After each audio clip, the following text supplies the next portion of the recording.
Sometimes something that usually is amazing doesn't go quite right. Today I'm going to tell you the story of Pepper. Pepper is a F1 Harlequin, or a Harley doll lamb that was born on Easter Sunday this year. It is Easter morning, about 7:30, and we woke up at 4:30. We had a lamb being born in the barn. We were watching it on the camera. Everything looked like it was okay.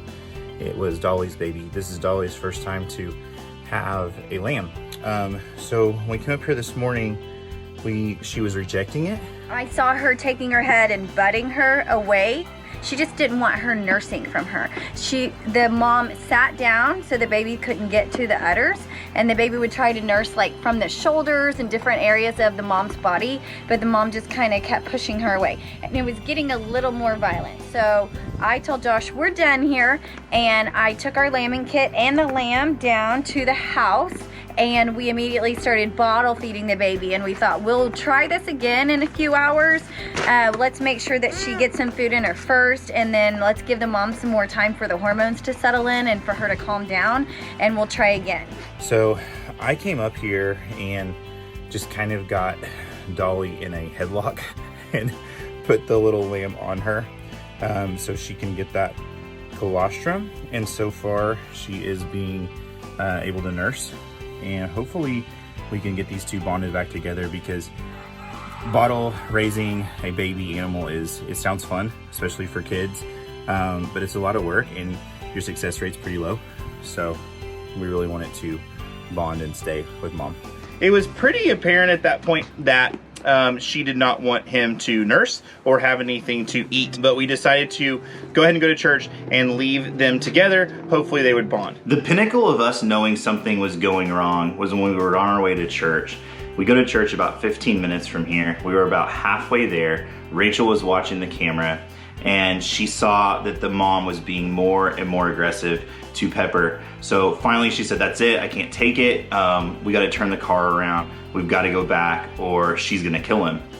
So we turned the car around, we went and we rescued little Pepper from his own mom. At that point, we knew from some of the videos we had seen, from some of our experience, that it probably wasn't gonna happen. There was something that she was obviously rejecting him, and we knew that we needed to do something different. We think his name's gonna be Pepper because he has like little pepper on his face. But we've had some experiences in the past of bottle feeding, and we know that sometimes it's heartbreaking because most of them don't make it. The odds are not in their favor whenever you have to bottle feed a ruminant animal. There's just a lot of things that can go wrong. So we lost one about this time last year named Lily, a goat. And so we know that bringing an animal into our home and bonding with it and letting it bond with us is a risky thing, both for its health and also for our emotions, because if something happened to it, then it would be a loss for our family as well. Come on. So for the last few weeks, we have had a lamb in a diaper living in our house. For those of you that know us, we don't even have inside dogs. We don't have inside cats. We've tried goldfish a few times. We didn't even like those. We do not like animals inside our house. But when Pepper came along, we, out of necessity and out of love, took him in, and we have raised him like he is one of our own children. We have taken him to our business. We own a dance studio and a gymnastics gym. He has met over 300 kids in the last couple of weeks. He has brought joy to their life. And in a year where everything has kept us apart, we've had to wear masks, we've had to have social distancing, everyone has been viewed as kind of the enemy, Pepper has helped bring us closer together. He walks into a room and everyone immediately flocks to him.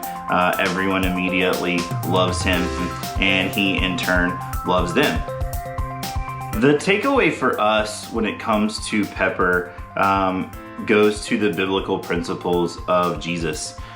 He was born on Easter morning. So on Easter morning, a lamb was born, and he was rejected by his mother. He was rejected by his own kind. And we, as the shepherds, had to make a choice of whether to step in and rescue him or to leave him and leave his fate in the hands of someone who was trying to hurt him. So for me, it was a beautiful picture of what Easter is about. You see, if we put Jesus as the Lamb of God, and we put God as the Good Shepherd, and if we paint, his mom as the people of Jesus's time, Jesus came and he was there for good, but they couldn't recognize it. They pushed him away, they abused him, they hurt him. And in the moment of need, like when we had to turn the car around to go rescue little Pepper, God was able and he was powerful enough to rescue his son, the Lamb of God. But he didn't. He could have, and he had to choose not to. We as the shepherds rescued Pepper because we could. God could have done the same, but he didn't.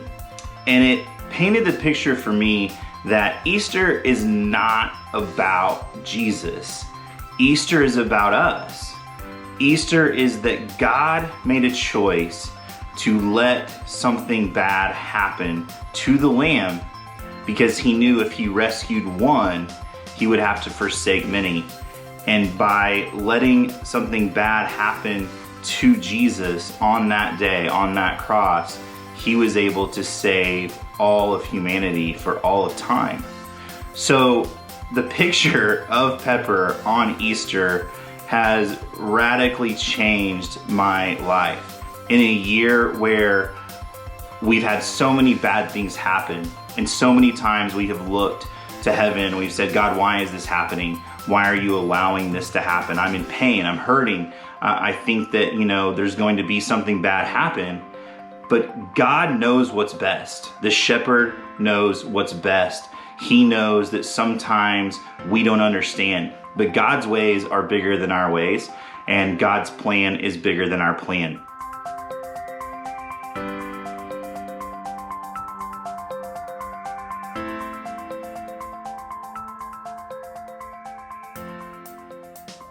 His name is Pepper, and he likes a lot of stuff. He is a baby, and we love her. He stays here because his mama is sleeping.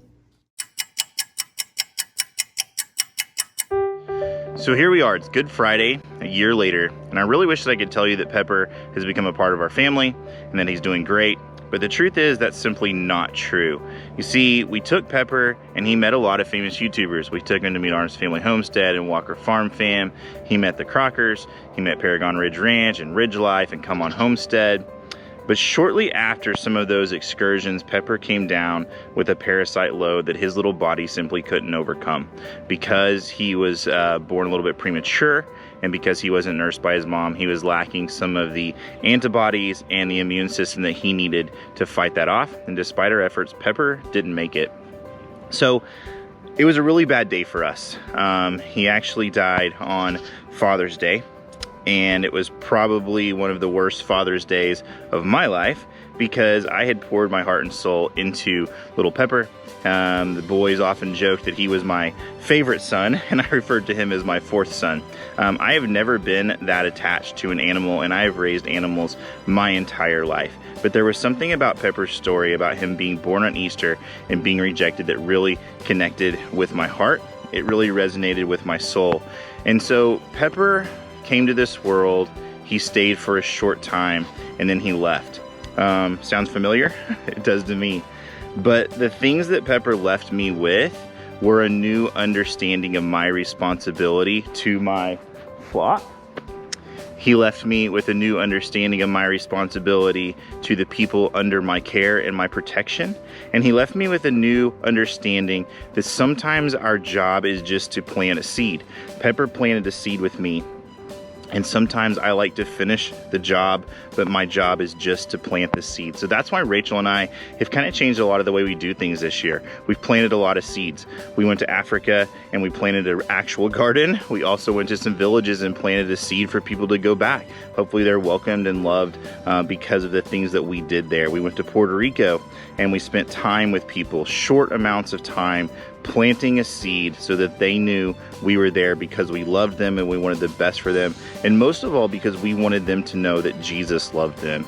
And so part of our job as coaches and teachers and farmers and educators is not always to get someone to the point of complete understanding, but sometimes it's just for us to plant a seed. So that's what we're gonna try to do this year. We're gonna try to plant seeds, seeds of our faith, seeds of our business, seeds of our coaching and teaching strategies with youth, with kids. And we also hope to be able to spread seeds of enjoyment and of success and prosperity amongst the homesteading and hobby farm community. Rachel has been writing for Hobby Farm Magazine. We've been doing videos for them, and we're hoping to just spread some of our knowledge, but also some of our passion. We do this not because it pays our bills. We do it because it teaches valuable lessons both to us and to our kids. So as we go into this next year, I hope that you will find ways that you can plant a seed for others. Plant seeds of kindness, of goodness, of joy, of peace, patience. All the fruits of the Spirit come to mind whenever I think about that. But find ways not just to live for yourself, but to live for others and to plant seeds so that you can watch them grow over years to come. Happy Easter from Porter Valley Ranch. We'll see you guys next time.